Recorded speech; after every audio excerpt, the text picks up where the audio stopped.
siang, alam at buwan.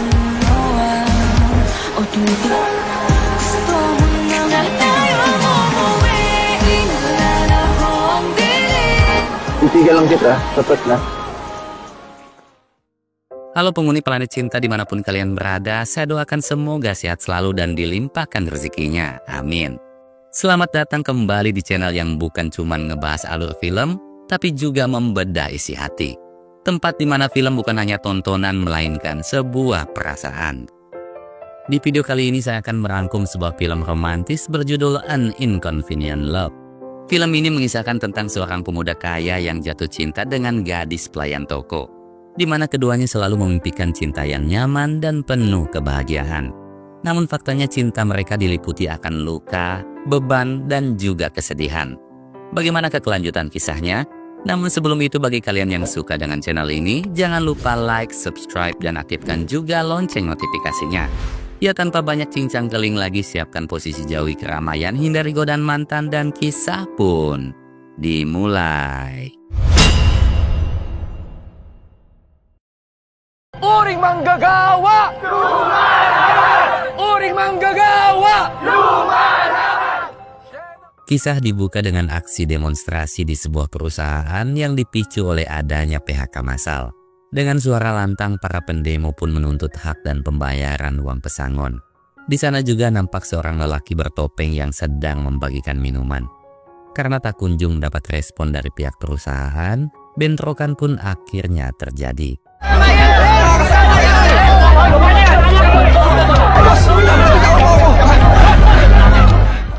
Di sisi lain, kita diperlihatkan pada gadis cantik bernama Ayef, seorang mahasiswi yang memiliki impian menjadi animator kenamaan. Meski Ayef berasal dari keluarga pas-pasan, namun ia dikenal sebagai sosok ambisius dan sangat teguh memegang prinsip, terutama tentang cinta. Sebab di matanya, cinta hanyalah sebuah ketidaknyamanan yang bisa menghalangi impian. Untuk membiayai kuliah dan membantu ekonomi keluarga, Ayep rela bekerja paruh waktu di sebuah toko swalayan. Setiap harinya sepulang sekolah, ia juga harus mengejar bis dan menghadapi kebisingan para penumpang. Dan satu-satunya hal yang menjadi penyemangat dalam hidupnya adalah mendengarkan lagu-lagu sang idola, yaitu Jungkook. Di tengah perjalanan, Ayep dikejutkan dengan si lelaki bertopeng yang tiba-tiba mencabut headset dan menyamar menjadi kekasihnya. Dan lelaki itu bernama Mani.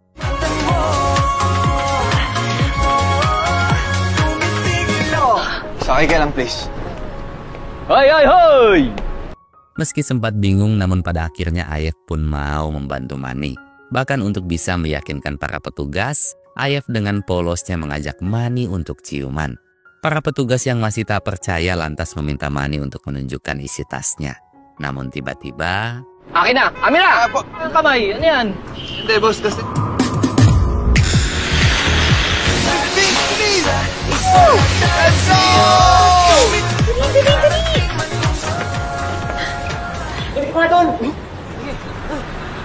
Akhirnya Ayep dan Mani mampu lolos dari kejaran para petugas. Melihat wajah dan senyuman manisnya Ayef, Mani pun seketika terpana dalam sebuah pesona yang begitu menghangatkan jiwa. Mani lalu mengajak Ayep kenalan dan bertanya apakah Ayep sudah memiliki kekasih. Sambil menempelkan plester pada luka di tangannya Mani, dengan wajah gugup Ayef pun mengaku jika ia sudah menikah dengan idolanya yaitu Jungkook. Namun saat Ayef hendak pergi, hujan pun turun dengan begitu lebat. Di momen itulah Mani pun memberikan payungnya dan bilang, suatu saat nanti aku pasti akan kembali mengambil payung ini. Jadi sampai jumpa di lain waktu. Waktu di mana aku akan kembali menikmati indahnya senyummu. Thank you, Mr. Jungkook! Bye!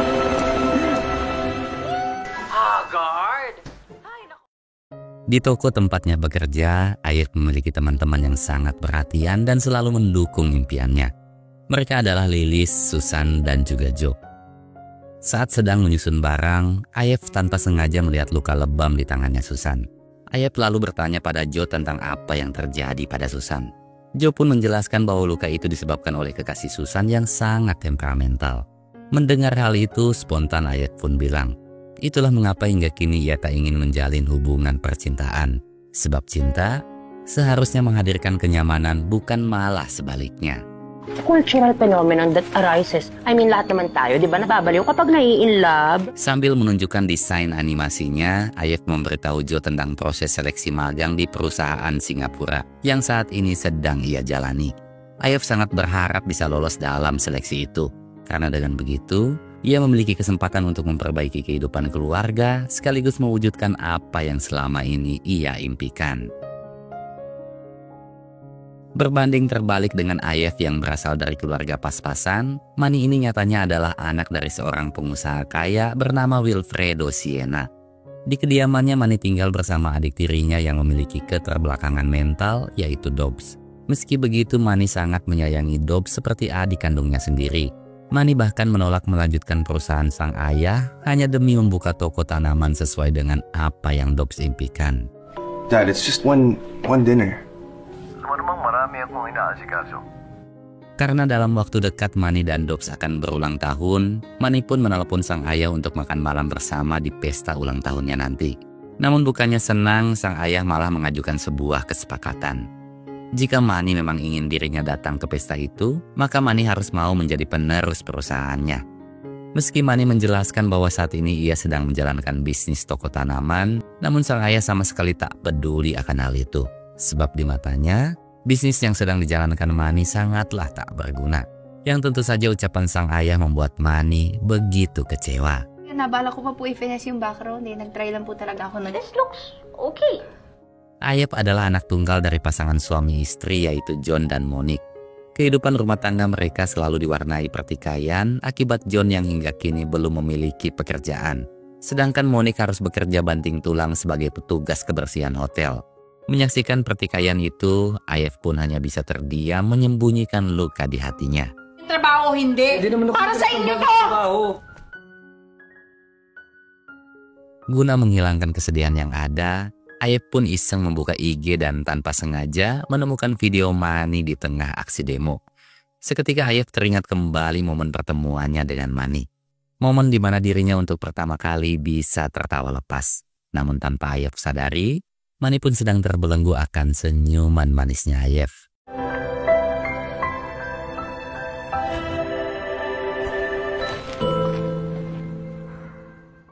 Esoknya Ayef menceritakan tentang pertemuannya dengan Manny pada Susan dan juga Joe.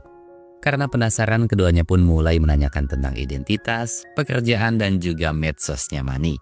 Namun belum sempat menjawab, Ayef tanpa sengaja melihat poster yang menampilkan wajah Manny beserta toko tanamannya. Tanpa basa-basi, Susan dan Joe menitipkan pesan pada Adam dan Idam yang merupakan pegawainya Manny, supaya Manny mau datang menemui Ayef di toko tempat ia bekerja. 24 ever na, may naghihintay sa kanya dun ka. Thank you. Di dalam toko, Ayef nampak terpaku dalam lamunan seolah menyimpan harapan bahwa Manny akan datang menemuinya. Mata dan telinganya pun tak lepas memperhatikan setiap denting lonceng pintu yang berbunyi. Namun seiring dengan lamunan yang kian mendalam, Ayef malah mendapati para pelanggan konyol yang sangat menyebalkan. Saan po yung kondom niyo dito? Tampak nga ng stay. Ilang taon ka muna? Customer ako eh! Ay, Ano, nakabili ako eh. Aabang, confirm na. Joe dan Susan lantas iseng bertanya pada Ayef, bagaimana seandainya jika Manny benar-benar datang menemuinya. Dengan wajah jaim, Ayef bilang bahwa ia akan bekerja seperti biasa dan melayani Manny seperti pelanggan pada umumnya. Ayef juga di situ mencoba menyangkal jika dirinya menyukai Manny. Namun tak lama kemudian,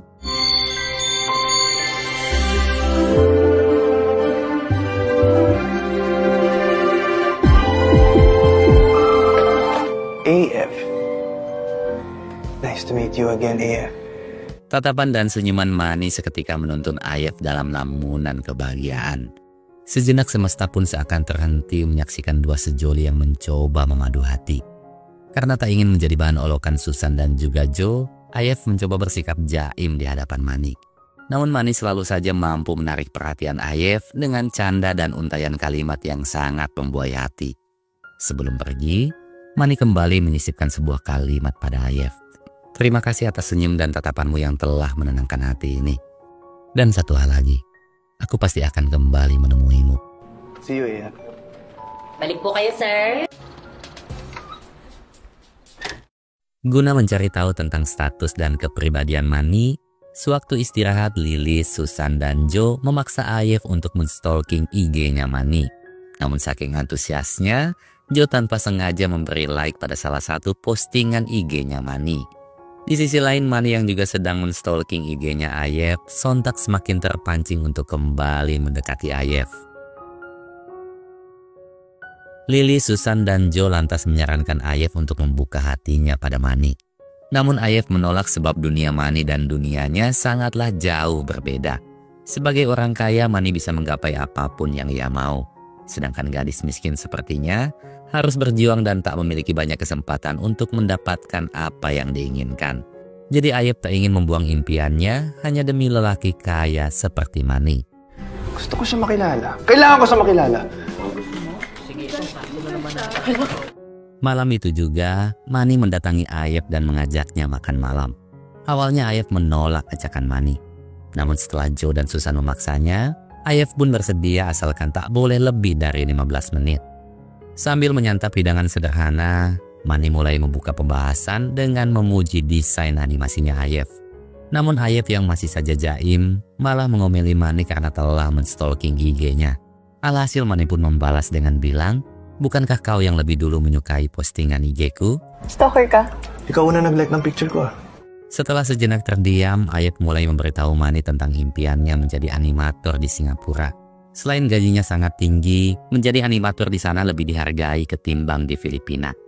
Di tengah percakapan, Ayef tanpa sengaja melihat berita seorang pengusaha kaya yang telah melakukan PHK massal pada para pegawainya. Muak dengan sikap angkuh sang pengusaha, Ayef pun spontan melontarkan hinaan dan meluapkan kekesalannya. Namun nyatanya, sang pengusaha itu adalah Wilfredo Siena yang merupakan ayah kandungnya Manny. Grabe ka naman sa tatay ko. Tatay mo nga. Sorry. Untungnya Manny sama sekali tak mempermasalahkan hal itu. Manny menyadari jika sikap sang ayah memanglah angkuh dan hanya peduli akan kepentingan perusahaannya. Di tengah kecanggungan, Ayef mencoba mengalihkan pembahasan dengan menanyakan tujuan Manny mengajaknya makan malam. Dengan tatapan lembut, Manny lalu bilang, "Aku hanya ingin selalu berada di dekatmu. Dan entah mengapa, aku juga sangat menyukai senyummu. Jadi tetaplah tersenyum, sebab duniaku terasa jauh lebih indah saat kau menghiasinya dengan senyuman." Ang ganda mo pag masaya ka. Tak ingin memberi Manny harapan palsu, Ayef pun menegaskan bahwa dirinya takkan pernah mau menjalani hubungan percintaan. Sebab baginya, cinta hanyalah belenggu yang membawa sebuah ketidaknyamanan. Jadi mulai saat ini kejarlah wanita lain dan jangan ganggu kehidupanku lagi. Pernyataan itu sama sekali tak mampu menghapus rasa cinta yang telah tumbuh di hati Manny. Saat Ayef hendak pergi, Manny kemudian mengucapkan sebuah kalimat yang membuat Ayef seketika terdiam. Sabihin mo lang habang naglalakad. I like you. 1, 4, 3. I like you. Masasaktan ka lang. Guna membuktikan cintanya pada Ayef, setiap harinya Manny selalu mendatangi Ayef dan belanja dengan jumlah tagihan 143 peso. Sebuah kode angka yang mewakili ungkapan kata cinta. 143 po, sir. 1, 4, 3. Thank you. Di suatu malam, Manny mengundang Ayef untuk datang ke toko tanamannya. Setelah sedikit basa-basi, Manny kemudian menjelaskan alasan mengapa ia memilih membuka usaha itu. Semuanya semata-mata hanya demi mewujudkan impiannya Dobbs. Sambil mengajari Ayef mengisi wadah tanaman, Manny lantas menyisipkan sebuah kalimat yang mewakili perasaannya. Kehidupan ini layaknya sebuah tanaman yang membutuhkan waktu untuk tumbuh. Begitu juga dengan aku, yang sangat membutuhkan cintamu untuk tetap bertahan hidup. Sige, thank you, Manny. Tinuruan mo ko. Thank you. Bye! Berbanding terbalik dengan John yang selalu mendukung impian Ayef, Monique malah menyarankan Ayef meninggalkan dunia animasi dan bekerja di hotel bersamanya. Di mata Monique, profesi animator hanyalah sebuah profesi konyol yang tak akan menjamin masa depan. Setelah sekian lama, Manny akhirnya menemui ibu kandungnya yang bernama Diana. Meski memiliki harta yang melimpah, hati Manny senantiasa dibaluti kehampaan. Selama ini ibunya selalu disibukkan dengan berbagai bisnis yang ia miliki. Bahkan ia juga tak mengetahui bahwa Manny kini telah lulus kuliah. Manny kemudian memberitahu Diana tentang pesta ulang tahunnya Dobbs. Namun Diana sama sekali tak peduli sebab Dobbs bukanlah anak kandungnya. Selain itu Diana juga tak ingin melihat wajah Agnes, seorang pembantu yang telah merebut suaminya. Namun tanpa Diana sadari, Dobbs dan Manny lahir di tanggal yang sama. Dengan kata lain, pesta ulang tahun Dobbs sama dengan pesta ulang tahunnya Manny. Dubs and I were born on the same day. Birthday ko rin po, ma. Hago na po. Baka may struggle pa kita. Saat mengecek email di laptopnya, Ayef panik sebab email magangnya ke Singapura telah dihapus seseorang. Nyatanya semua itu adalah ulah Monique yang tak ingin Ayef pergi ke sana. Bahkan, Monique juga telah memasukkan lamaran Ayef ke hotel tempat ia bekerja. Mengetahui hal itu, seketika Ayef pun tenggelam dalam kekecewaan. Sosok ibu yang seharusnya menjadi penopang impiannya, kini malah menjadi sosok yang menanamkan kekecewaan. Namun Monique bilang hidup itu tak selalu berjalan sesuai dengan apa yang kita impikan. Sudah cukup baginya menjalani kehidupan miskin yang sangat melelahkan. Jadi buanglah impian konyolmu itu dan jalanilah kehidupan yang sesungguhnya. Dami mong inubos na oras. 2 taon bago ka nakabalik. Nung ginagawa mo yan, naisip mo ba ako? Sinayang mo lang lahat ng tiwala na binigay namin sa'yo. Di momen itu hati Ayef pun seketika luluh lantah menghadapi fakta yang sangat menyesakan dada. Apalagi sang ayah yang selama ini mendukungnya hanya bisa terdiam dalam tatapan tanpa kata. Namun dikala tangis tak lagi mampu menghapus luka, Manny pun tiba-tiba datang. Thank you.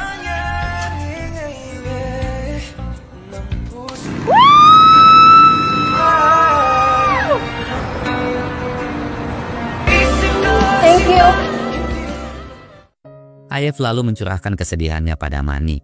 Selama ini Ayef selalu menganggap dirinya hanyalah beban bagi kedua orang tuanya. Dulu sang ibu sempat memiliki kesempatan untuk menjadi seorang pengacara, sedangkan ayahnya mendapat tawaran bekerja di Italia. Namun sayang semua impian keduanya hancur saat Ayef terlahir ke dunia. Oleh sebab itu, Ayef merasa jika dirinya juga tak pantas mendapatkan apa yang ia impikan. Namun di balik semua luka yang ada, Ayef sangat bersyukur bisa mengenal lelaki sebaik Manny. Ayef juga kagum dengan kepribadian Manny yang selalu ceria dan dipenuhi kebahagiaan. Namun faktanya, kehidupan Manny tak seindah seperti yang Ayef bayangkan. At bakit ka nagsasorry sa akin? Alam mo, para ka talagang superhero, no? Hiwalay na parents ko. He's busy ruining the lives of others. Sorry. Ang drama natin! Kain na nga tayo. Setelah saling melepaskan beban, Manny dan Ayef mencoba menghangatkan suasana dengan membahas pandangan mereka tentang cinta. Bagi mereka cinta itu seharusnya membawa kenyamanan, kebahagiaan, dan selalu ada saat dibutuhkan. Seperti halnya hubungan keduanya yang saling membahagiakan satu sama lain. Hingga di tengah perbincangan, Manny tiba-tiba mengajak Ayef jadian. Seryoso ka? Pwede pa pala akong maging masaya. Gusto kong sumaya. G? G. Sebelum menjalani hubungan percintaan, Ayef menjelaskan beberapa ketentuan yang harus Manny sepakati. Di antaranya tak boleh bertingkah lebay, tak boleh saling memberi hadiah satu sama lain, harus selalu memberi kenyamanan, dan yang terpenting mereka harus putus di tanggal 4 Oktober, tepat sebelum jadwal kepergian Manny ke Singapura. Sebelum menyetujui kesepakatan itu, Manny pun mengajukan sebuah permohonan pada Ayef, di mana di hari perpisahan nanti keduanya harus saling bertemu di tempat mereka pertama kali bertemu. Fine. Seiring berjalannya waktu, Ayef semakin terjebak dalam kehangatan cinta yang begitu menggoda. Beban dan kesedihan yang dulu selalu setia menghantui, seketika sirna ditelan pesona dan sikap romantisnya Manny. Tak hanya membawa kenyamanan, Manny juga menciptakan dunia kecil yang dipenuhi tawa bahagia. Bahkan Manny membuat nama panggilan khusus untuk Ayef. Sebuah panggilan penuh makna yang membuat Ayef semakin terpana. Chu? Chu? I choose you. Di suatu pagi, Manny kembali mengajak Ayef ke toko tanamannya. Melihat adanya Dobbs, Ayef pun mencoba mengajaknya berbincang. Namun Dobbs hanya terdiam dengan wajah penuh ketakutan. Mani lalu menjelaskan bahwa Dobbs mengidap penyakit ASD yang membuatnya kesulitan berkomunikasi. Spontan Ayef berinisiatif untuk menemani Dobbs menggambar tanaman. Tak disangka, Ayef mampu membuat Dobbs merasa nyaman. Bahkan Dobbs mengundang Ayef untuk datang ke pesta ulang tahunnya. Hal itu pun seketika membuat Mani semakin kagum pada Ayef. Malamnya Mani memberitahu Ayef tentang keinginannya untuk menyekolahkan Dobbs. Ia juga sudah beberapa kali menyampaikan keinginannya itu pada sang ayah. Namun sang ayah selalu saja melarang sebab ia menganggap Dobbs hanyalah aib bagi keluarganya. Meski begitu, di pesta ulang tahun nanti, Mani berencana untuk kembali menyampaikan keinginannya itu. Tak peduli meski mendapat pertentangan dari sang ayah, Mani tetap akan menyekolahkan Dobbs. Melihat sikap Mani yang sangat tulus menyayangi Dobbs membuat Ayef semakin terjebak dalam belenggu cinta yang kian mendalam. Tak ingin menyia-nyiakan momen kebersamaannya dengan Ayef, Mani pun tiba-tiba mengajak Ayef untuk hujan-hujanan.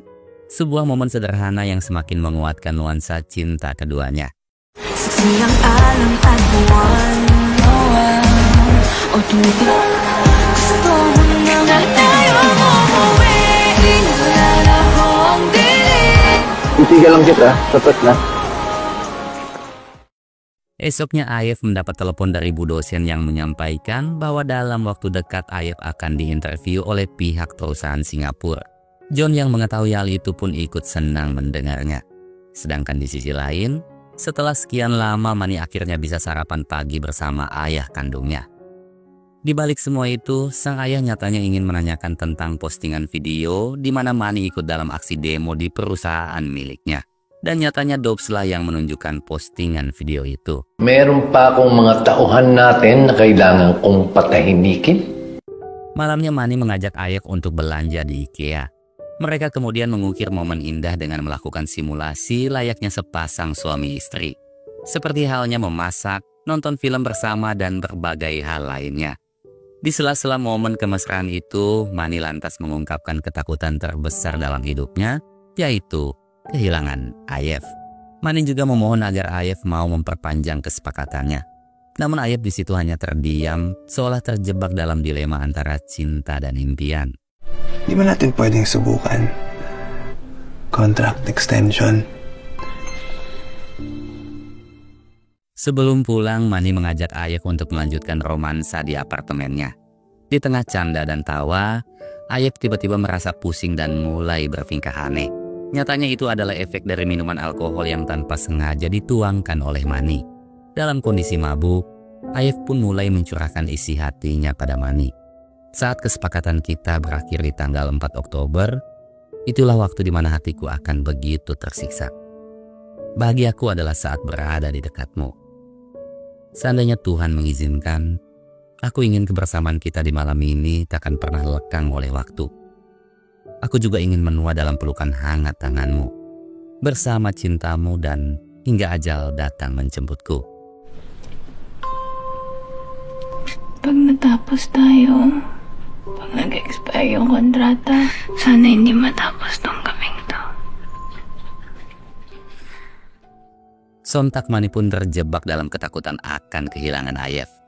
Saat Ayef tertidur di pangkuannya, ditemani tetesan air mata, Mani pun mulai meluapkan isi hatinya pada dingin dan kesunyian malam. Ada banyak hal yang ingin kuungkap tentang betapa bahagianya aku saat berada di dekatmu. Aku mencintaimu lebih dari kata yang mampu kurangkai, dan lebih dari apa yang mampu kugapai. Layaknya helaan nafas yang menopang hidupku, itulah makna dirimu di mataku. Dan di waktu perpisahan kita nanti, ingatlah akan cintaku yang selalu tulus padamu. Tanpa Mani ketahui, Ayef nyatanya mendengar semua ucapan itu. But you have fallen in love with me too.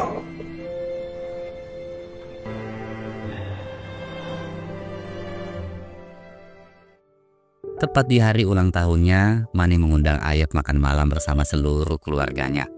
Awalnya semua nampak baik-baik saja. Hingga saat Diana datang, situasi pun seketika berubah menjadi kacau. Di hadapan Ayef dan yang lainnya, Diana mulai mengungkapkan kebencian serta perselingkuhan Wilfredo dan Agnes yang dulunya adalah pembantu di rumah itu. Tak tahan dengan semua ocehan Diana, Wilfredo lantas meluapkan semua amarahnya pada Mani. Mulai besok, Wilfredo meminta Manny untuk menutup tokonya dan mulai bekerja sebagai CEO di perusahaannya. Selain itu, ia juga meminta Manny untuk meninggalkan gadis miskin seperti Ayef.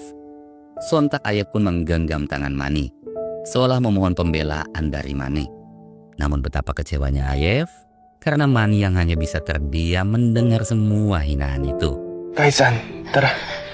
Manny, Di luar, Manny pun mencoba meminta maaf pada Ayef atas kejadian tadi. Namun rasa sakit akan hinaan dan juga Manny yang hanya bisa terdiam seketika menyelipkan sejuta pertanyaan di benak Ayef.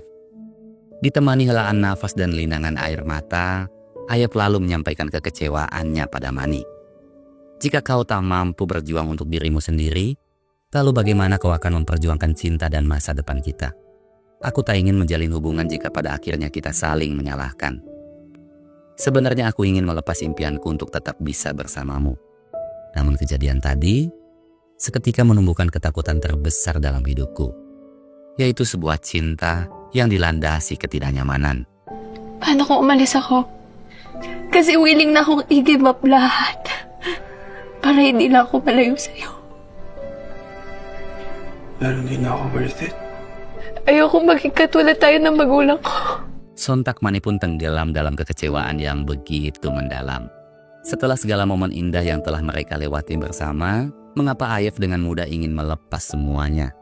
Manny pun lantas meluapkan semua kekecewaannya pada Ayef.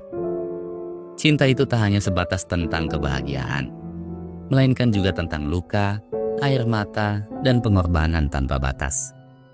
Cinta juga bukan bentuk dari kesempurnaan, melainkan saling menyempurnakan. Namun jika kau hanya ingin kebahagiaan, maka aku bukanlah cinta yang kau inginkan. A perfect love that doesn't exist. Ito ang trata natin. AF walang ganun. I'm sorry I'm an inconvenience. Sepulang ke rumah, Ayef kembali mendapati pertengkaran kedua orang tuanya. Jika sebelumnya John selalu mengalah, kali ini John dengan tegas meluapkan beban dan kekecewaannya. Mungkin Monique selalu menganggap John hanyalah lelaki malas yang tak memiliki tanggung jawab. Namun tanpa Monique sadari, Johnlah yang selama ini memasak, mencuci pakaian, dan menyiapkan berbagai kebutuhan Monique. Semua itu John lakukan karena ia sangat mencintai Monique. Mendengar curahan hati John, seketika membuat Ayef dan Monique sadar jika cinta sejati tak pernah datang untuk yang kedua kali. Esoknya Monique meminta maaf pada Ayef atas segala keegoisannya. Dengan alasan demi masa depan, ia pun selalu menuntut Ayef menjadi apa yang ia inginkan. Namun tanpa ia sadari, hal itu justru mengukir luka dan beban di hati Ayef. Sebagai ibu seharusnya ia percaya dan mendukung apapun impian Ayef. Namun kini Monique telah menyadari semua kesalahannya itu. Dan mulai saat ini, Monique janji akan selalu mendukung apapun keputusan Ayef. Di sisi lain nampak Wilfredo yang sedang menyiksa Dobbs karena telah merusak tasnya. Manny yang melihat hal itu pun bergegas untuk datang melindungi Dobbs. Selama ini Manny selalu sabar menghadapi sikap angku dan keegoisan sang ayah. Namun di momen itu, Manny akhirnya berani meluapkan semua kekesalannya. Manny sudah sangat lelah mengikuti apa yang Wilfredo inginkan. Tanpa pernah sekalipun Wilfredo mau memahami perasaannya. Jadi mulai saat ini, Manny memutuskan untuk melakukan apa yang ia inginkan. Selain itu, Manny juga akan membawa serta Dobbs dan Agnes pindah bersamanya. Setelah penantian panjang, Ayef pun akhirnya dinyatakan lolos dalam seleksi magang di Singapura. Teman-teman dan kedua orang tuanya pun ikut senang mendengarnya. Namun di balik semua itu terselip sejuta kebimbangan di hati Ayef. Kebimbangan akan tak adanya Manny, sosok lelaki yang selama ini tulus mencintainya. Oh, baka mali yung mga gamit mo. Baka... Tibalah waktu di mana Ayef akan pergi ke Singapura. Sedangkan di sisi lain, Manny hanya bisa termenung meratapi kehidupannya tanpa Ayef. Melihat kesedihan di wajah Manny, Dobbs dan teman-temannya meminta Manny untuk segera menyusul Ayef. Baik Manny dan Ayef awalnya nampak pasrah menghadapi kenyataan yang ada. Namun saat mengingat kesepakatan yang telah ia buat dengan Ayef, Manny pun bergegas menuju tempat di mana keduanya pertama kali bertemu.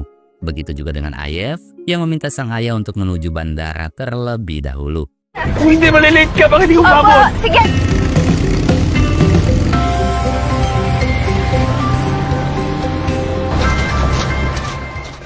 Sialnya motor Mani malah mogok di tengah jalan. Sedangkan Ayef telah tiba di tempat yang mereka sepakati. Sebuah gang kecil yang menyimpan sejuta kenangan indah di dalamnya. Karena Mani tak kunjung datang juga, sebelum pergi Ayef pun menuliskan pesan khusus untuk Mani. Sebuah pesan indah yang dulu Mani sering ucapkan padanya.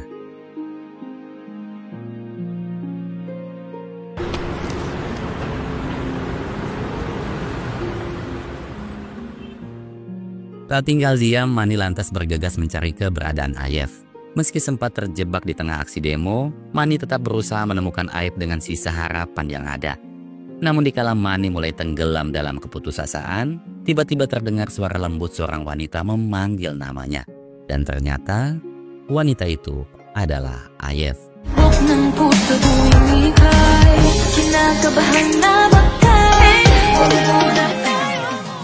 Sejenak kebisingan pun seakan hilang ditelan kerinduan cinta keduanya.